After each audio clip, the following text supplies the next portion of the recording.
자, 안녕하십니까. 이시면의 주식뉴스공장 3월 14일 수요일 마감 브리핑을 시작을 하도록 하겠습니다. 이번 마감 브리핑에서는 세 가지 정도를 한번 정리를 해볼까 합니다. 시장 혼조세 이유, 그리고 각계전투, 틈새 시장에서 별도로 종목권 움직임들이 나오는 섹터가 있죠. 오늘 특히 현대글로비스가 급등이 나왔습니다. SK하이닉스는 이제 92,000원 정도 근접을 하고 오늘 91,000원대까지 거의 올라섰죠. 그래서 91,000원, 92,000원 선에 근접을 하고 있고, 오늘 자동차 현대글로비스가 10% 이상의 급등이 나왔습니다. 자동차 섹터의 급등 이유, 구조적인 변화 부분들이 시작되는지, 그리고 시장의 어떤 신호 부분들 여러 가지가 해결되는 방향 부분 어떤 걸 생각을 해볼 수 있는지 이걸 얘기를 좀 드려보도록 하겠습니다. 첫 번째, 시장이 약간 선물옵션 동시 만기 때처럼 눈치 보기 장세죠. 아무래도 이제 다음 주가 FOMC 회의예요. 금리 인상 여러 가지 지표로 본다 하면 너무 서두를 필요는 없고 서두르지 않을 거라는 어떤 기대치 부분들이 시장에서 녹아 들어가고 있는 건 사실입니다. 그렇기 때문에 한 달 전에 금리 인상 속도에 비하면 지금은 금리 인상 속도보다는 트럼프 You are fire 하는 이것 때문에 어제 이제 국무장관이 경질이 됐죠. 경질이 됐는데 경질도 트위터에 통해 가지고 경질이 됐죠. 그래서 해외 쪽에 순방하고 있다가 갑자기 이쪽으로 귀국했는데 이미 끝난 상태예요. 그래서 들리는 소문으로는 장관이 경질되면서 차관이 거기에 반발 항의를 하니까 차관도 같이 파이어 됐어요. 그래서 일단 중간선거 부분들을 위해서 강력하게 뭔가를 하려고 하는 대드는 사람은 바로 커트 시켜버리는 게리콘은 저도 생각지는 않았습니다. 게리콘 이후에 공화당에서 약간 반발 부분들이 하고 있습니다만은 밀어붙이식이 진행이 되고 있습니다. 그래서 보호무역 관련된 부분에서 차관까지 경질이 좀 했고 조만간 중국 관련된 보호무역 관세라든지 이런 걸 지적재산권 관련된 부분들을 코멘트를 할 가능성 자체가 높다는 시장의 컨센서스 부분이 형성이 좀 됐어요. 이걸로 인해서 어떻게 보면 경기 산업재라든지 이런 종목권들이 약간 눈치 보기 부분들을 좀 진행을 하고 있죠. 그리고 여기에 장중에 나온 게 아베노믹스, 아베가 있죠. 아베 정권의 아베 시트 가능성이 지금 코멘트가 좀 되고 있어요. 그 사학연금 땅 때문에 스캔들이 나오고 구로다 총재가 가끔씩 한마디를 합니다. 양적 완화 축소 부분들이라든지 정상화 수준 부분들을 하겠다. 지금 너무 빠르기는 합니다만 구두상으로 가끔씩 이렇게 코멘트 부분들을 하고 있어요. 그래서 아베노믹스 그다음에 아베 시트 아베가 만약에 낙마 부분들 진행되면 그럴 가능성 자체는 높지는 않습니다만은 아무튼 일본 쪽 지역에서 스캔들 때문에 상당히 좀 시끄러운 것 같습니다. 이게 두 번째 내용이에요. 두 번째 내용. 트럼프가 중국의 추가 관세 부과 검토하고 장관이 트위터로 잘리고 그 다음에 거기에 항의하는 차관까지 경질하는 그런 부분들이 좀 보이고 있죠. 이런 느낌 부분들에도요. 중국이라는 하나의 G2로 봤을 때 중국과 미국이 서로 하나는 지금 정치적으로 더 강력한 집권 부분들을 진행하는 거고 트럼프 같은 경우는 아직 집권 체제가 장기가 아니라 지금 초기라는 말씀을 좀 드렸죠. 그래서 뭔가 자기가 중간선거 부분들에서 플러스 알파의 어드밴티지를 받기 위해서 이런 카드 납타도 마찬가지고 한미 FTA도 마찬가지고 한중 FTA도 마찬가지고 중국과 미국의 어떤 그 관세 부과 협상 부분들 서로 약간 예전에 치킨 게임 부분들이 있죠. 양쪽에서 예전에 영화에서 보면 차 운전 부분들을 서로 마주보고 달려가면서 누가 먼저 핸들을 꺾느냐 이거에 따라서 그 게임에서 이기냐 없냐 이기느냐 지느냐의 승자 부분들을 가르는데 이런 느낌 부분들이 보여요. 이런 느낌이 지금 슬슬 보이고 있습니다. 중국도 미국도 오늘 장중에 이런 내용이 나왔어요. 미국의 블랙스톤이라는 회사가 있습니다. 중국이 국부펀드가 여기에 어떻게 보면 우리가 국민연금에서 일단 자산운용사 쪽에 이렇게 작은 부분들을 배정을 하죠. 최근에 우종사업본부가 이걸 자금 집행 부분들을 하면서 자산운용사들이 이제 그 자금을 가지고 운용 부분들을 시작하는 것처럼, 그래서 중국 국부펀드가 미국의 블랙스톤에 지분을 뭐 어떤 투자 금액 부분들을 주면서 운용 부분들을 맡겼는데, 이걸 전량 매각 부분들 좀 했어요. 어떻게 보면 중국도 신호를 주고 있는 거예요.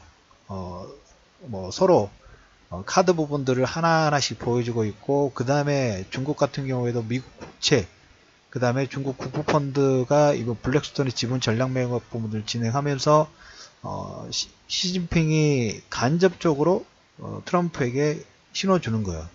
오버하지 마라. 트럼프 입장에서도 보면 너희들이 알아서 뭐 지적재산권이라든지 우리가 이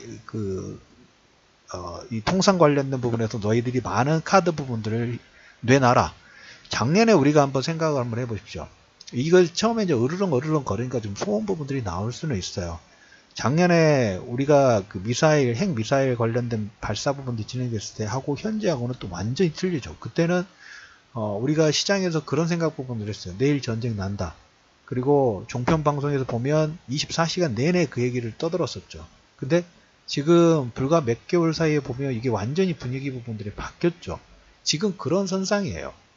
누가 이 협상카드 부분들을 좀 더 세게 해가지고, 보험무역도 마찬가지죠. 4월 19일이라든 4월 10일 전후까지 어떻게 보면 관세, 철강, 이 부가 부분들이 결정이 좀 되기 때문에 그 전에 너희들이 양보할 수 있는 카드를 내놓든지, 아니면 지난번에 했던 것처럼 트럼프는 경상수지 적자 부분들을 줄이려고 하는 경상수지 부분들은 당연히 늘어날 수밖에 없는데 덤태기 씌우는 거죠. 자기들은 달러 부분들, 글로벌 수출 부분들을 하면서 그러니까 당연히 경상수지 적자인데 너희들이 무역을 수출을 많이 하고 우리가 소비를 하니까 그걸 원상 회복시켜야 된다. 그러니까 갑이에요, 갑.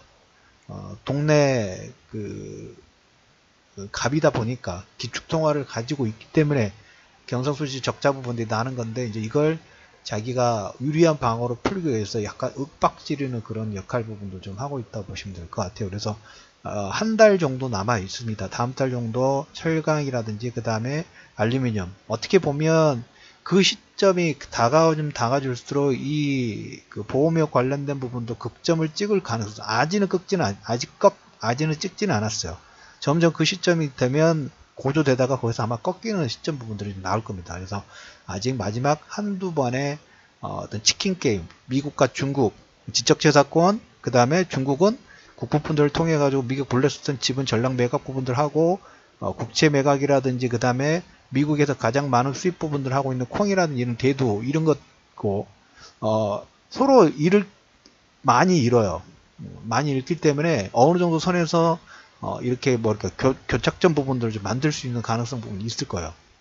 그러면서 이제 우리가 이제 다음 주에 볼 부분이, 항상 보면 이런 소음 부분이 날 때 중요한 거 공조예요. 공조 어떻게 할 것인가. 물론 이제 재무장관 회의이기 때문에 크게 기대를 할 수는 없겠지만은 우리가 이제 거기에서 분위기를 봐야 되겠죠.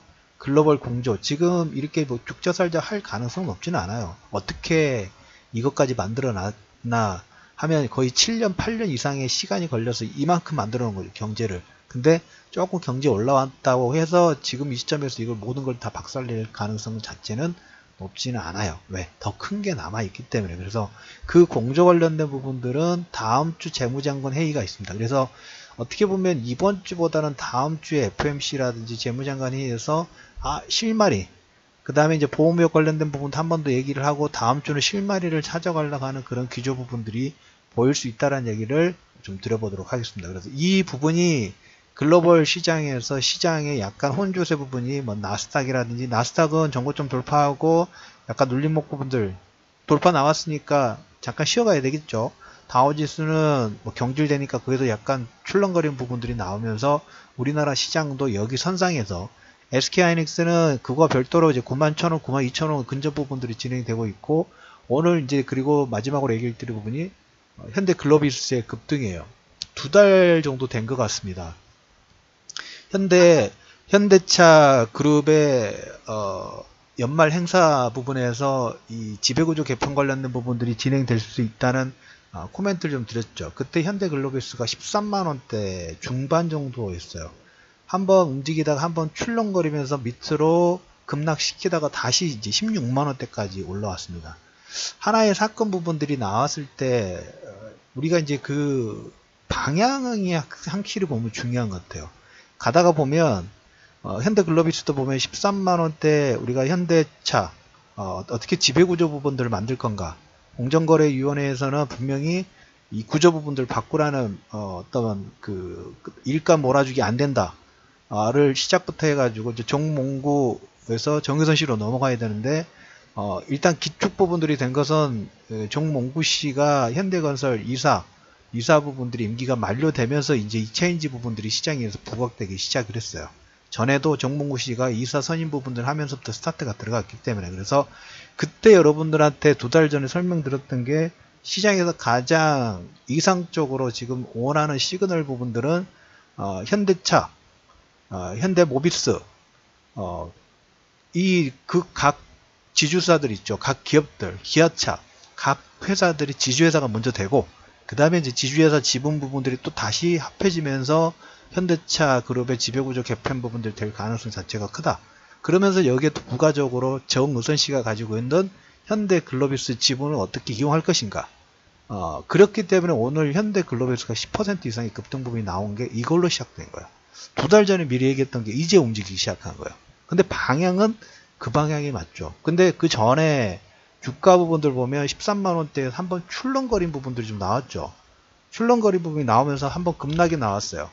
가시도 보면 10만원대,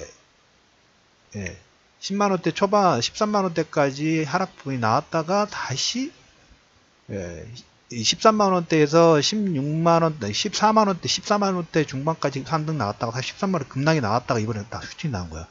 그러면 시간이 지나와서 보니까 2월 달에 14만 5천원부터 13만원대까지 급락, 13만원대까지 급락시켰던 건 이걸 알고 있었던 누군가가 이거 매집한 거예요. 장난친 거란 말이야. 그래서 주가 부분들을 보면 14만 6천원에서 13만원 급락이 나왔기 때문에 이건 문제가 있다. 자동차 섹터 뭐 시장에서는 계속 좋지 않다라는 얘기를 나왔죠. 근데 그걸 이용해가지고 물량을 받았다는 거죠. 결론적으로 보면. 근데 14만원대에서 13만원 하락 나올 때 이게 보이지가 않는 거죠. 어차피 방향성 부분들이 중요한 건데 현대글로비스가 그런 케이스 부분들이 어떻게 보면 봅니다. 공정거래위원회에서 일감 몰아주기 안 되죠. 이건 명확한 방향 부분들이었어요. 그러면 정몽구 씨에서 정의선 씨로 바뀌어야 되는 건 당연한 거고, 그리고 이번 달에 삼성이 예전에 지배구조 개편 부분에서 삼성물산의 지분 부분들을 이용해서 제일모직을 이용하고, 지난번 우리가 삼성 관련된 부분들은 특별방송을 통해 가지고 3번 정도 제가 정리를 한번 해드렸죠. 이번 달에 삼성의 80주년입니다. 삼성의 80주년이기 때문에 뭔가 움직인 부분들이 꿈틀꿈틀하고 있다고 말씀을 좀 드렸죠. 현대쪽도 마찬가지예요.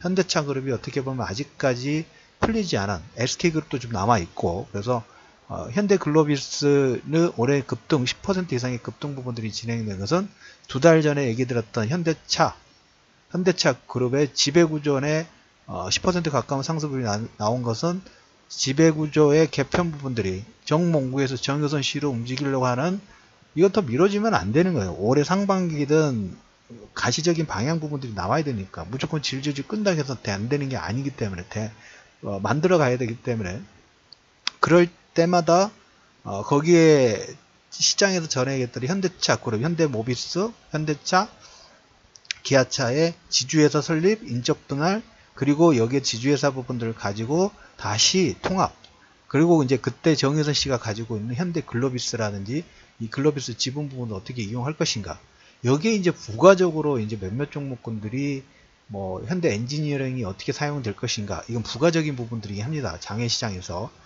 그래서 근데 시장에 상장되어 있는 글로비스의 움직임하고 현대모비스의 움직임을 보면 업황으로 보면 조금 답답한 부분들이 없잖아 좀 있어요. 요즘 SUV라든지 해외 쪽에서 물량 부분도 잘 진행되긴 되는데, 오늘 다음에 제가 자동차 섹터 부분 다시 얘기를 드릴게요. 아무튼 업황 부분들을 보면 우리가 이제 나중에 업황은 나중에 보더라도 현대차 그룹이 지금 땅을 사는데 10조를 투자를 했죠. 이걸로 인해서 주가가 계속적으로 하락이 나왔는데 어떻게 보면 단기 모멘텀이 살짝 생긴 거예요. 업황에서 SUV 판매 부분들이 호조 부분하고 그 다음에 현대글로비스를 통해서 정유선 씨로 어떤 지배구조 개편 부분들의 실마리가 되면서 종목군의 반등이 나오기 시작합니다. 이건 구조적인 변화죠. 모멘텀적인 측면 부분들이죠. SK하이닉스가 실적에 대한 기대감 부분들로 삼성전자보다 먼저 7만원대에서 9만원대까지 올라간 것은 실적에 대한 기대감 부분들이 반영이 되고 주가를 끌어올렸던 것처럼 현대차 자동차 그룹도 일단 낙폭과돼요. 자동차는. 그리고 지배구조 부분 바꾸기 위한 어떤 구조적인 모멘텀 부분들이 생기면서 주가의 움직임을 만들기 시작했다라는 코멘트를 드리면서 3월 14일 이슈맨의 주식 뉴스 공장 마감 브리핑을 마무리하도록 하겠습니다.